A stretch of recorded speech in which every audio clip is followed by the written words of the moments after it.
Hi. So let's have a look at Minilab 1.3.1 tire pressure. Again, it's a pretty straightforward lab, not too difficult. Everything you need to do this will be available in the lab, but being as it is a Minilab, you can do it outside of class if necessary. Okay, so number one here, locate the tire information placard. If you remember lab 1.1.1, you'll know where that is. Determine the correct inflation pressure for the tires on this vehicle. So what are the specified pressures for the front, the rear, and the spare tires? Usually, most common vehicles run the same pressure in front and rear, but that's not always the case. The spare tires, particularly with the case of mini spares, you might see inflation pressures up around 80 psi in that neighborhood. Okay, so what's the maximum tire pressure for the installed tires? That's question number 3. So if you look at the tires, it'll tell you the maximum pressure that tire can take. Okay, check the tire pressure of each tire and record your readings.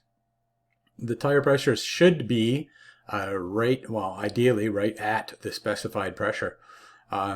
If you need to adjust them, go ahead and get that done. And then we have a couple of little questions here. So when should a vehicle owner check tire pressures? Well, with the advent of tire pressure monitoring systems, people don't like to check their tire pressures anymore. But you still get tire pressure warning lights coming on and people getting upset for no real reason. It's not uncommon for a tire to lose a couple of psi over the course of a year.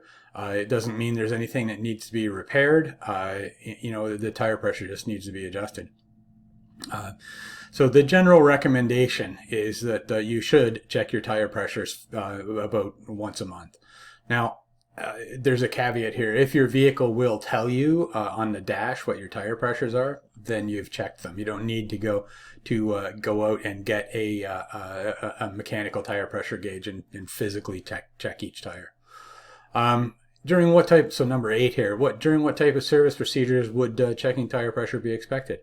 Well, any maintenance procedure, you should be checking tire pressure.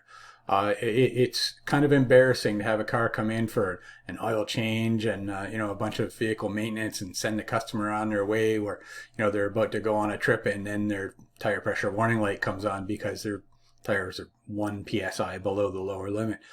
So check them, make sure they're correct. It's just good practice. Okay, any maintenance service. That's it. Go ahead, find a vehicle, complete the lab. Bye-bye for now.